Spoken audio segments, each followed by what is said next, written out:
हमारा आज का जो विषय क्या है? नम्र राजा का स्वागत। नम्र राजा का स्वागत। राजा जो है कभी भी नम्रता वाले नहीं पाए जाते हैं, हमेशा कठोर निर्णय, कठोर न्याय वाले राजा हम देखते आए हैं। लेकिन ये जो राजा है ये विशेष है, ये राजा है विशेष है, अनोखा है, और ये नम्र राजा है जिसका हम स्वागत कर रहे हैं। आज हम उस दिन को याद करते हैं जब यीशु मसीह यरूशलेम में विजयी प्रवेश करते हैं। लोग होशाना बोल रहे हैं, चिल्लाते हैं, खजूर की डालियां बिछाते हैं, और यीशु मसीह को क्या मान रहे? वो राजा मान रहे हैं, होशाना बोल रहे हैं। लेकिन सवाल ये है कि क्या वे सच में समझ रहे थे कि वो किसका स्वागत कर रहे हैं? क्या सच में उन्हें पता है कि वो किसका स्वागत कर रहे हैं? अगर आप पाएंगे तो नहीं, उन्हें नहीं पता, क्योंकि लास्ट में लिखा है ना, लगता है कोई भविष्यवक्ता है। उन्हें सच में नहीं पता कि वो किसका स्वागत कर रहे हैं। आज भी हम होशाना गाते हैं, ऊंचे हाथ उठा करके प्रभु की आराधना करते हैं। क्या हम सच में यीशु को अपने जीवन का राजा बनने देते हैं? आज जवाब मिलेगा नहीं। हम अपने जीवन का राजा उसे बनने नहीं देते हैं। लोगों ने यीशु का स्वागत किया, लेकिन सिर्फ 5 दिन बाद होशाना से वो यीशु को क्रूस पर चढ़ा दो कहने लगे। सिर्फ 5 दिन बाद, ज्यादा टाइम नहीं बीता। अगर वो एक्चुअल में उन्हें पता होता कि वो किसका स्वागत कर रहे हैं तो क्या वो ऐसा करते? नहीं करते। तो ठीक 5 दिन बाद जो है वो क्या करते? वही भीड़ जो भी चिल्ला रही है, होशाना, दाऊद के संतान की होशाना, और वही जो है उनको क्रूस पे चढ़ा रहे हैं 5 दिन बाद। सवाल ये नहीं कि भीड़ कैसी थी उस समय, सवाल ये है कि आज हम किस तरह के लोग हैं, हमारी क्या विचारधारा है प्रभु के लिए, हम क्या सोचते हैं प्रभु के बारे में। आज सवाल ये है। पाम संडे हमें ये पूछने पर मजबूर करता है कि क्या हमारा विश्वास भीड़ जैसा है या सच्चा है? भीड़ जैसा विश्वास है या सच्चा विश्वास है? क्या हम सिर्फ रविवार तक अपने विश्वास को रखते हैं या पूरे दिन भर जीवनचर्या में भी विश्वास हमारा बना हुआ है? ये सवाल के लिए हमें विवश करता है ये पाम संडे। उस समय के दौरान यहूदी लोग थे जो वो रोमी शासन के अधीनता के अंदर में थे, और एक ऐसे मसीहा की प्रतीक्षा कर रहे थे कि जो उन्हें राजनीतिक आजादी दिलाए और राजा बने और दुश्मनों को हराए। ये ऐसे राजा की प्रतीक्षा कर रहे थे। जब यीशु मसीह गधे पर बैठकर आते हैं, भविष्यवाणी पूरी होती है, जैसे जकरिया 9:9 में हम पाते हैं इस बात के लिए, नम्रता और शांति का प्रतीक, नम्रता और शांति का राजकुमार प्रवेश कर रहा है। लेकिन लोग चाहते थे ताकतवर राजा, लोग चाहते थे कि यीशु आए और हमें छुड़ाए, राजनीतिक उस दल से छुड़ाए, राजा बने, दुश्मनों को हराए, हमारी मुश्किलों को दूर कर दे, ये लोग चाह रहे थे। लेकिन यीशु मसीह आए, नम्र उद्धारकर्ता बनकर आए यीशु मसीह। आज के समय में आज भी लोग यीशु को चाहते हैं, लेकिन अपने तरीके से चाहते हैं। वो दौर और आज के दौर में कोई फर्क नहीं है। वहां पे भी एक्सपेक्टेशंस थी यीशु मसीह से, और आज भी हमारी कुछ एक्सपेक्टेशंस हैं यीशु मसीह से। तो जब समस्या होती है तो हम कहते हैं यीशु मसीह मेरी मदद करो, है या नहीं?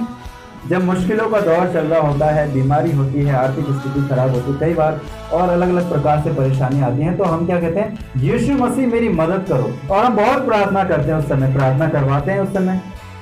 लेकिन जैसे ही सब कुछ ठीक नजर आता है, सब कुछ भला चंगा चल रहा है, वहीं पे हम कहने लगते हैं यीशु मसीह की मुझे जरूरत नहीं है, यीशु मसीह की मुझे जरूरत नहीं है। भले हम शब्दों में नहीं बोलते, लेकिन हमारे एक्शन बताते हैं कि हम कहना चाहते हैं कि यीशु मसीह की हमें जरूरत नहीं है। कैसे एक्शन होते हैं? फिर वो प्रार्थना नहीं करेंगे, खुद ही डिसीजन लेंगे, खुद ही आगे आगे चल के काम करेंगे, ना ही संगति में आएंगे, ना ही वचन पढ़ेंगे। ये बात बताती है कि यीशु मसीह की मुझे जरूरत नहीं है, सब कुछ ठीक तो चल रहा है, सब कुछ ठीक चल रहा है। ये हम सोचते हैं। हम चाहते हैं आशीष, सफलता और चमत्कार। आज लोग आशीष के पीछे भाग रहे हैं, आशीषें कहां मिलेंगी ढूंढो, अच्छा वहां मिलेगी, चलो वहीं चलते हैं। सफलता कहां मिलेगी, चमत्कार कहां मिलेंगी, कहां चमत्कार हो रहे हैं वहां चलो, वहां पे ज्यादा चमत्कार हो रहे हैं, वहां पे हम शायद ठीक हो जाएंगे। लोग इसके पीछे भाग रहे हैं। एक साधारण सी बात अगर हम सोचें कि क्या वहां का यीशु मसीह अलग है क्या है, या चंगाई देने की या जीवन में कार्य करने की शक्ति क्या किसी इंसान के अंदर है? भूलो मत, परमेश्वर के अंदर है, परमेश्वर के अंदर है, वो कर सकता है, वो कर सकता है। हाँ, किसी को भी इस्तेमाल कर सकता है, लेकिन करता कौन है? परमेश्वर करता है। हम आज क्या चाहते हैं? हम आज चाहते हैं, हम आज जो नहीं चाहते हैं, सॉरी, हम तो सफलता चाहते हैं, चमत्कार चाहते हैं और आशीष चाहते हैं, लेकिन जो नहीं चाहते तो हम क्या नहीं चाहते? हम समर्पित जीवन जीना नहीं चाहते प्रभु के साथ। हम नहीं चाहते तो क्या नहीं चाहते? हम अपने जीवन में परिवर्तन नहीं चाहते। जैसे पहले थे आज भी वैसे रहेंगे, हम नहीं बदलेंगे प्रभु, हम नहीं बदलना चाहते। हम आज्ञाकारिता में नहीं चलना चाहते, हम आज्ञाकारिता में नहीं चलना चाहते, और ये बड़ा खतरनाक है। अगर ऐसी विचारधारा हमारे अंदर में है तो आज भी हम नहीं जान पाए हैं कि यीशु मसीह कौन है। हम नहीं जान पाए यीशु मसीह कौन है और क्यों वो आया है, हम नहीं जान पाए। पहली बात कि आज्ञाकारिता बिना सवाल किए मानना। आज्ञाकारिता क्या है? बिना सवाल किए मानना। यहाँ पे पढ़ा गया, दोबारा से हम पढ़ के समय में नहीं जाएंगे ज्यादा समय को खींचने के लिए। तो यहाँ पे क्या हो रहा है? यीशु ने चेलों से कहा कि जाओ, गधी का बच्चा मिलेगा तुम्हें, गधी और उसकी माँ, गधी और उसका बच्चा मिलेगा, तो तुम्हें जाकर के उसको लेके आना है, उसको लेके आओ मेरे पास। अब यहाँ पे एक बात जो गौर करने वाली है वो ये है कि सोचिए, उन्होंने लोकेशन भी बताई है कि कहाँ पे मिलेगा, उन्होंने ये भी बताया था कि सिचुएशन क्या है, और उन्होंने ये भी बताया था कि तुमसे कोई पूछेगा तो तुम्हें जवाब क्या देना।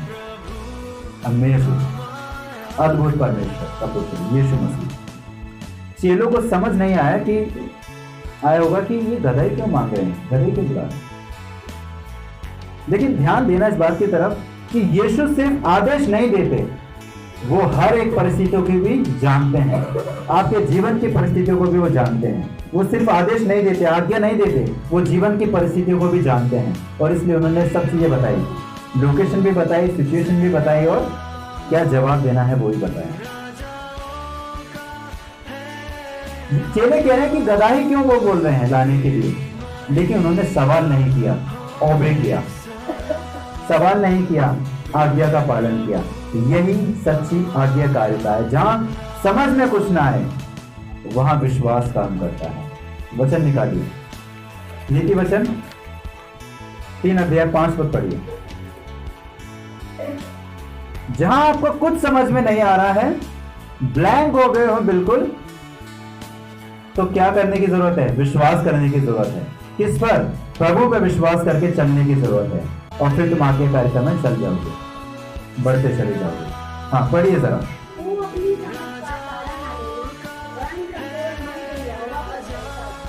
तुम अपनी समझ का सहारा मत लेना, वरन संपूर्ण मन से किस पर भरोसा रखना? यहोवा का भरोसा रखना। तो चेले यहाँ पे क्या कर रहे हैं? वही तो कर रहे हैं। सवाल हो सकते थे, हम वहां पे गए तो उन्होंने ऐसा बोला तो क्या होगा, हम रास्ते कैसे जाएंगे, एड्रेस तो दो पूरा, या ये तो करो। आज हम कहते हैं प्रभु पहले समझाओ फिर मानेंगे हम। प्रभु यीशु मसीह पहले में समझाइए ना, तब मानेंगे हम। पहले दिखाओगे तब विश्वास करेंगे, पहले दिखाओ कि आप ये कर पाएंगे या नहीं, तब विश्वास करेंगे। ऐसे आते हैं लोग यीशु मसीह के पास है, पहले करके दिखाओ तब मानेंगे। लेकिन परमेश्वर कहता है कि पहले चलो तो सही, फिर मैं तुम्हें रास्ता दिखाऊंगा। हालेलुया। तुम चलो तो सही यार, आगे तो कदम बढ़ाओ। तुम्हें कुछ नहीं दिख रहा, तुम आगे तो कदम बढ़ाओ। देखो बाइबल भरी पड़ी है।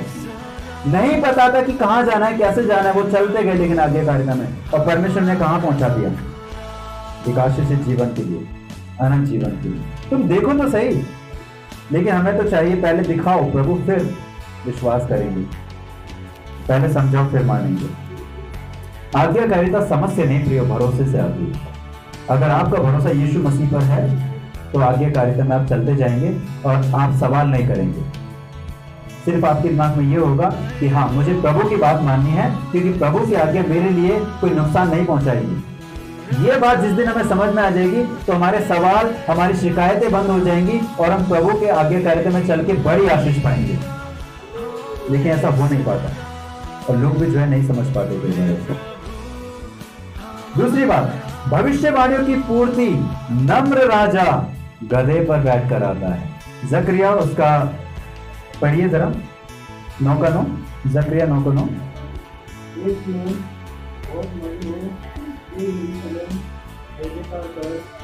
मेरा राजा मेरे पास आएगा, वह धर्मी और उद्धार पाया हुआ है, वह दीन है और गरीब है और गरीब के बच्चे पर चढ़ा हुआ आएगा। वो दीन है, गधे के बच्चे पर चढ़ा हुआ वो आएगा। ये कोई साधारण बात नहीं है। 500 साल पुरानी भविष्यवाणी की पूर्ति है ये। 500 साल पुरानी भविष्यवाणी की पूर्ति है। राजा आमतौर पर आते हैं घोड़े पर, जो पावर को दिखाता है। राजा आते हैं सेना के साथ, जो अथॉरिटी को दिखाता है। लेकिन यीशु मसीह गधे पर आए हैं, नम्रता के साथ, नम्र राजा बनकर आए हैं। क्यों? क्योंकि वो दिल जीतने आए थे, युद्ध जीतने नहीं। वहां पे यहूदी लोग जो है भीड़ में हैं, हमें युद्ध से जिताएगा ये राजा जो आ रहा है। उन्हें पता नहीं है किस राजा, कौन सा राजा आ रहा है। आज हमें भी नहीं पता कि यीशु मसीह कौन है हमारे लिए।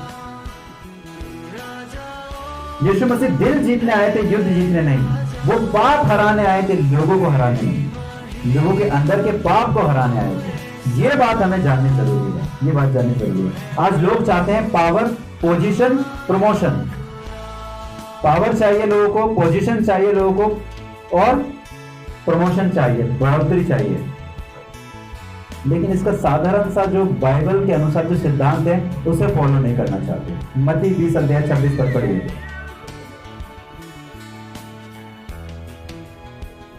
मत्ती 20 का 26।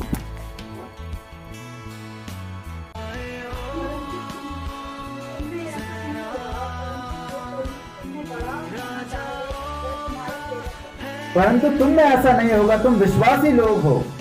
तुम में जो बड़ा बनना चाहे वो क्या बने, सेवक बन जाए, छोटा बन जाए। और ये नम्रता का राजा गधे के बच्चे पर आ रहा है। कोई पसंद करेगा उस पर बैठना? लोग हंसेंगे ना आज के टाइम पे अगर आप बैठेंगे तो। लेकिन वो नम्रता का प्रतीक है। नम्र राजा इतना शून्य बन गया, तो हमें कितना शून्य बनने की जरूरत है। लेकिन हमें चाहिए पावर, पोजीशन और प्रमोशन। मिल जाएगी, नम्र बनो। और वही यीशु मसीह स्वर्गीय सिंहासन पे विराजमान है आज। हालेलुया।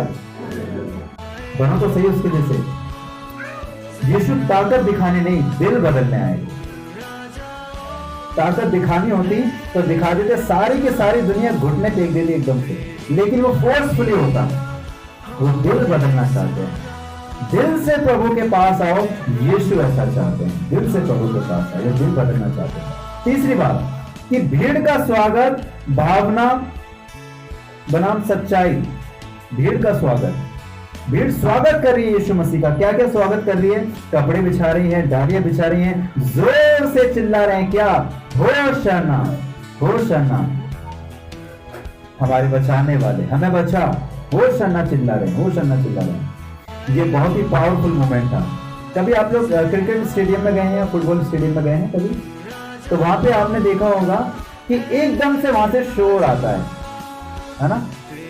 तो एकदम से शोर आता है, उस शोर में आप भी शामिल हो, फिर आप भी इसमें शामिल हो जाते हैं एकदम से। लेकिन ये भावना है, सच्चाई नहीं है, ये भावना है। और उसी तरीके से भावनात्मक रीति से लोग उत्साहित तो हैं, लेकिन सच नहीं पता कि किस लिए उत्साहित हैं, कौन है, किसके लिए उत्साहित हैं। सच्चाई जानना जरूरी है। आज भी लोग कहते हैं कि प्रभु मेरी नौकरी बचा लीजिए, मेरी ये प्रॉब्लम सॉल्व कर दीजिए, लेकिन नहीं करते तो नहीं करते। क्या नहीं करते? दिल में बदलाव नहीं करते। मेरे पाप दूर करो ऐसा नहीं बोलते। वो सिर्फ अपने ध्यान को किन बातों की तरफ लगाए हुए हैं? भावनाओं की तरफ लगाए हुए हैं। नौकरी बच जाए, समस्या सोल्व हो जाए। अरे तुम चलो तो सही प्रभु के साथ यार, प्रभु के साथ कदम तो बढ़ाओ तुम। परमेश्वर तुम्हारे लिए करेगा, लेकिन तुम्हारा ध्यान भावनात्मक रीति से उन चीजों में फंस गया तो तुम जो है सच्चाई से अपरिचित हो जाओगे। इसलिए उसे जानना तुम्हें जरूरी है। ये सच्चा समर्पण नहीं था, ये जो उत्साह था उनका वो सच्चा समर्पण नहीं था, ये भावनात्मक एक उत्साह था सिर्फ। भीड़ जो है यीशु को चाहती थी, लेकिन अपने शर्तों पर, अपनी कंडीशन पर। और आज भी हम यीशु मसीह को चाहते हैं अपनी शर्तों पर, अपनी कंडीशन पर, है या नहीं ऐसा? वहां पे लोगों की सोच थी हमें छुटकारा मिलेगा, रोमी साम्राज्य से छुटकारा मिल जाएगा, एक राजा आ जाएगा, हम दुश्मनों को हराएंगे। लेकिन आज भी हमारी कुछ कंडीशन होती है, शर्तें होती हैं प्रभु के सामने, ये वाला काम कर दो प्रभु, वो वाला काम कर दो प्रभु, कंडीशन है। और तभी हम इसको यीशु मसीह के पास में आए हुए हैं, कुछ शर्तों को लेकर के आ रहे हैं। भावना से स्वागत करना तो आसान है, लेकिन समर्पण से चलना कठिन है। जो लोग भावना से भर करके प्रभु के पास आ रहे हैं वो एक दिन रुक जाएंगे, वो लौट जाएंगे। लेकिन जो समर्पण के साथ प्रभु के साथ चलने के लिए तैयार हो रहे हैं वो रुकेंगे नहीं, वो प्रभु में बने रहेंगे और मजबूती से बनेंगे और बढ़ते जाएंगे। उनकी जनरेशन आगे आने वाली बढ़ती जाएगी प्रभु में। समर्पण से चलना कठिन है, इसलिए भावनात्मक नहीं, सच्ची समर्पण के साथ में जो है प्रभु के साथ चलो। चौथी और अंतिम बात, पहचान का प्रश्न। यीशु आपके लिए कौन है? आज यीशु कौन है आपके लिए? जब यीशु शहर में आते हैं तो पूरा यरूशलेम हिल जाता है। लोग पूछते हैं ये कौन है? लोग जवाब देते हैं, क्या जवाब देते हैं? ये भविष्यवक्ता है, ये नबी है। आपको क्या लगता है कौन है यीशु मसीह? बताइए कौन है यीशु मसीह? उद्धार करता है, उद्धार करता है, वो राजा को राजा है, वो मुक्ति दाता है हमारा। ये बात को हम जाने कि यीशु हमारे लिए कौन है। वो सिर्फ नबी नहीं है, वो सिर्फ शिक्षक नहीं है, वो एक मोटिवेशनल स्पीकर नहीं है, वो उद्धारक है, हर एक मनुष्य जाति के पापों का उद्धारक है यीशु मसीह। आज का सवाल ये है कि आपके लिए यीशु कौन है? जैसे अभी आपने बताया कि हमारे लिए उद्धारक है, और यही बात में हमें बने रहना है। यीशु मसीह कोई संडे का ईश्वर नहीं है कि संडे को उसकी आराधना करने के लिए तुम आ जाओ, वो संडे वाला ईश्वर है। सिर्फ जरूरत का सहारा ही नहीं है, सिर्फ वो जीवन का राजा है। वो तुम्हारे जीवन में राज्य करना चाहता है और तुम्हारे जीवन को आशीषित करना चाहता है और अपने में बढ़ाना चाहता है। आपका जीवन दिखाता है कि आपके लिए यीशु कौन है।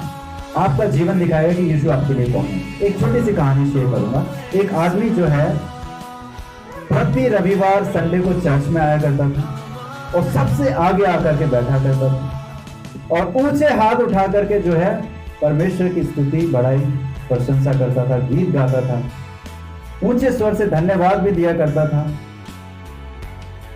और सब लोग उसे देख करके सोचते थे यार कितना शानदार विश्वास है इस व्यक्ति का, ये तो बड़े शानदार व्यक्ति हैं। देखो कितने जोर से प्रार्थना करते हैं, देखो कितनी ऊंची प्रार्थना करते हैं, कितने हाथ उठाते हैं। लोग ये सोच रहे थे। लेकिन घर पर वो गुस्सा करता था, घर पर वो झूठ बोलता था, घर पर वो परिवार को छोटी छोटी बातों में हर्ट कर देता था। एक दिन जो है उसकी छोटी बेटी थी, वो बोली पापा क्या आपका यीशु चर्च में रहता है या हमारे घर में भी? बेटा तुम अभी चर्च में हो। पापा क्या आपका यीशु मसीह चर्च में रहता है या घर पर भी? ये सवाल जो है, इस सवाल ने उस व्यक्ति के मुंह को बंद कर दिया, खामोश हो गया, वो चुप हो गया। उस दिन उसके पास कोई जवाब नहीं था और उसी दिन उसे समझ में आ गया कि उसका विश्वास भीड़ जैसा था। भीड़ को देख करके तो विश्वास बना हुआ है, भीड़ अरे ये भी ऊंची प्रार्थना करे, मैं इसमें उनसे ऊंची करूंगा। क्या मिल जाएगा तुम्हें? कुछ नहीं मिलेगा। तुम्हारा विश्वास भीड़ जैसा नहीं होना चाहिए, भीड़ जैसा नहीं।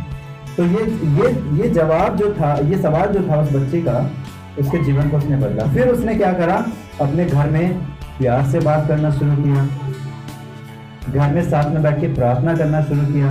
छोटी सी किसी से कुछ गलती हो जाती थी उनको माफ करना शुरू किया और ऐसा करके वो घर क्या हो गया, फिर अच्छा बन गया, मसीह का घर बन गया। और फिर वहां पे कौन है? फिर उसने बोला कि बेटा यहाँ पे भी यीशु मसीह है। हालेलुया। यीशु मसीह चर्च में नहीं है, घर में भी है। देखो, हम आपस में प्रेम करते हैं, हम एक दूसरे को क्षमा करते हैं, हम आपस में संगति करते हैं। यीशु मसीह है। और वचन भी तो कहता है जहाँ 2 या 3 उसके नाम से मौजूद होते हैं वहां पे वो होता है। लेकिन करो तुम लड़ाई झगड़े तो प्रभु मौजूद होगा वहां पे। उसके नाम से तुम लड़ाई झगड़े तो नहीं कर सकते ना। प्रभु ये चाहता है कि तुम उसके जैसे बनो, भीड़ जैसे मत बनो। होशाना बोलना तो आसान है, लेकिन क्रूस उठाकर चलना यही सच्चा विश्वास है और ये कठिन है। होशाना तो आराम से बोल दोगे, स्तुति आराधना आराम से कर दोगे आप ऊंचे स्वर से, लेकिन क्रूस को उठा के चलना डिफिकल्ट है, ये मुश्किल है, लेकिन नामुमकिन नहीं है। प्रभु है आपके साथ, प्रभु आपको सामर्थ देगा चलने के लिए। प्रभु है ना आपके साथ, वो आपको सामर्थ देगा। पाम संडे सिर्फ सेलिब्रेशन नहीं है प्रियो। पाम संडे, खजूर की डालियां हैं, बच्चों ने प्रोग्राम करा, ये सिर्फ सेलिब्रेशन नहीं है, ये एक मिरर है, ये एक आईना है कि आप इस बात को जाने कि आप भीड़ का हिस्सा नहीं हो, तुम प्रभु के अनुयायी हो, तुम प्रभु के लोग हो, तुम प्रभु के विश्वासी जन हो। तुम्हें प्रभु के होकर के जीवन जीना है, भीड़ जैसा जीवन नहीं जीना, भीड़ जैसा जीवन नहीं जीना। इसलिए ध्यान दें। इस हफ्ते के लिए एक चैलेंज मैं आपको देना चाहता हूं, वो ये कि आप उसे स्वीकार करें और अपने जीवन में करें। सिर्फ शब्दों से नहीं, जीवन से यीशु मसीह का स्वागत करें। शब्दों से नहीं, जीवन से यीशु मसीह का स्वागत करें। शब्दों से स्वागत करें, जीवन से स्वागत नहीं कर रहे हैं, शब्दों को शांत कर लो, पहले जीवन से स्वागत करना शुरू करो। एक ऐसा क्षेत्र चुने अपने दिल के अंदर जहां पे आपको लग रहा है कि यीशु मसीह मुझे यहाँ पे बदल दीजिए, मैं ये चीज बदल नहीं पा रहा। एक ऐसा देखें अपने हृदय में, चेक करें, मिलेगा आपको। बहुत सारे हैं, कोई एक तो ढूंढ लो यार, एक हफ्ते के लिए एक ढूंढ लो कि कोई ऐसा क्षेत्र ढूंढो जहां पे आप खुद चाहते हैं बदलना कि प्रभु मुझे तो बदल, लेकिन आप बदल नहीं पा रहे हैं। तो आप वो क्षेत्र ढूंढो और उस क्षेत्र पर यीशु मसीह को राजा बनाओ, अपने दिल के सिंहासन पर यीशु मसीह को बिठाओ, और तब फिर तुम उस क्षेत्र में बदल जाओगे, प्रभु के जैसे बन जाओगे और प्रभु के द्वारा बड़ी आशीष पाओगे। प्रभु अपने वचन पे आशीष दे।